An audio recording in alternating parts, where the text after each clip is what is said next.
First thing you're gonna need, one guitar with dead strings. Second thing you're gonna need, guitar strings. Today I'll be using the Ben Wood signature set Flamenco guitar strings by Daniel Mari strings. You can use whichever strings you prefer.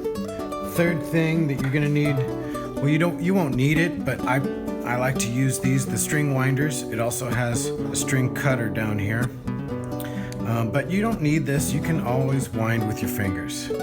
All right, I want to show you the way these strings are tied to the tie block is a very traditional way of tying them down here on the bridge. And I'm going to show you this as well as an alternative way.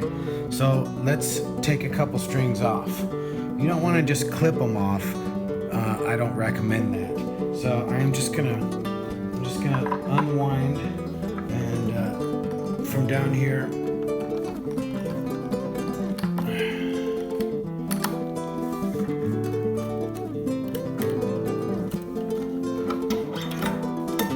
Take that off. Untie. Okay, there goes one. You know what? I'm gonna take a treble string off too, just so I can show you. They get tied just slightly differently, so let's just take the B string off. Of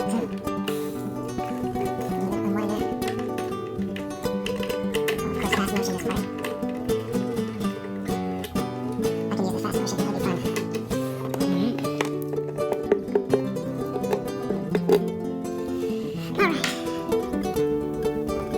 I'm going to take my low E string here. With a lot of these strings, you'll see that one section at the very end, the winding gets looser. That usually some people like to tie it extra underneath the other strings down here and stuff. That's a bunch of crap for me. I don't even bother with that. I put this loose wind little end. I put it on this end. I put it way over there. But before I put it over in the machine heads, I'm gonna first take this nice clean spot, put it through the hole. This comes out. I'm going to put it around, make a loop, just like that, and then put this in the loop. Make sure you put it on this back side of the tie block, this side, and not on top. Okay? And then I have this little loop here, and I just put my thumb over it. And then I pull with my left hand. And as you pull, it gets tighter and tighter, and it ends up looking like that. Now that's a perfectly tied, traditional way of tying a bass string, one of these three basses. These trebles, as you can see, have a few little winds in them, so I'm going to show you how to do that in a second. Let's go over here to the machine heads, and I'll show you how I like to put these in. I do it a little bit differently. The way I do it gives a lot of slack. That way, if it breaks and you don't have another one, there's a chance you can still use the same string with this extra slack. So you put it in, and then you see how it's like this. I just make one. It's not really a knot. I just put it over and under. Then down here at the hole, it makes a knot. If you can see what I'm doing here. And then it starts to tighten. All the while pulling with pressure on it. And that will bring this knot over there in front of the hole. And all it needs is a few winds. And you have all the slack in case you break a string and you don't have any extra with you that you can use. Now, see, it's almost in tune. One more thing, after you put on a new string, I like to stretch it out first, especially with these nylon strings.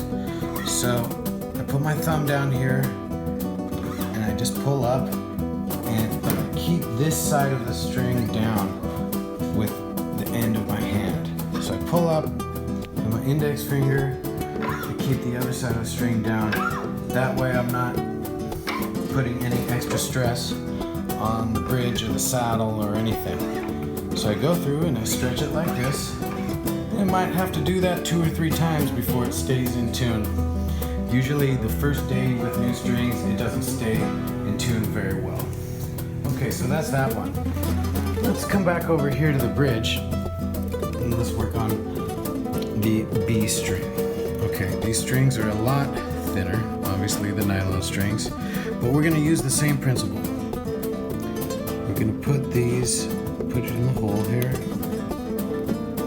It's gonna come around, we put it this way, bring it around, but instead of just bringing it around and putting it in like before, we're gonna make this little loop and we're gonna go above and under. 1 twist, and above and under. 2 twists, okay? And then I'm gonna take the end of it and put it back down at the end of the tie block, and with my left hand I'm gonna pull. And then pull with my right hand a little bit, and it cinches up really nicely. Now that was just 2 twists around. Sometimes with this high E string, you can do 3 twists, but 2 twists should do it for all of these. All right, so then that is the B string. The machine head is pretty much the same process as before. Put the hole in there. And then right up underneath. Pull it all the way tight. And then we are going to bring it under. And then pull it tight, back down by the hole, get my string winder, or just wind with your fingers. And give it a couple winds, all the while pulling my right hand. And now that it's cinched up there, tight against the spool, it just requires a couple more. And then we're pretty close. Almost perfectly in tune. Now for this, you want to do the same thing, and you want to stretch the strings out. Be careful not to bend too hard. You just need to pull it an inch or so. Okay. Now, do that for every string, and you have a brand new restring guitar. But I want to show you an alternative, like I was talking before. So let's do the low A string. We're going to do this one. I want to show you an alternative way to tie this to the tie block. To actually get what I believe is a louder sound with more projection. And if you look at this diagram, I'm going to show you what I mean. I'm going to tie a ball end to the back here. Now on the diagram, you see this is the traditional way, the way we just did it. And you can see that this way the strings is coming through, we're actually having less of a break angle. And with this ball end way, we can get a sharper break angle, which means more pressure pushing on top of the saddle, which means more volume coming out of the guitar. Okay, let's go back to the guitar. Let's see. We've got our B string, we have our A string, 5th string, and we're going to do a ball end. Now, these strings don't have a ball end on them yet. However, I'm working on a signature set that will have ball ends on all of them, which will make restringing the guitar quite a bit easier and faster. So what I'm going to do is I'm going to put it through here first. And then I'm just going to tie a ball end. I'm going to make 1 tie in here. Okay? I'm going to pull it just a little bit. And there's my ball end.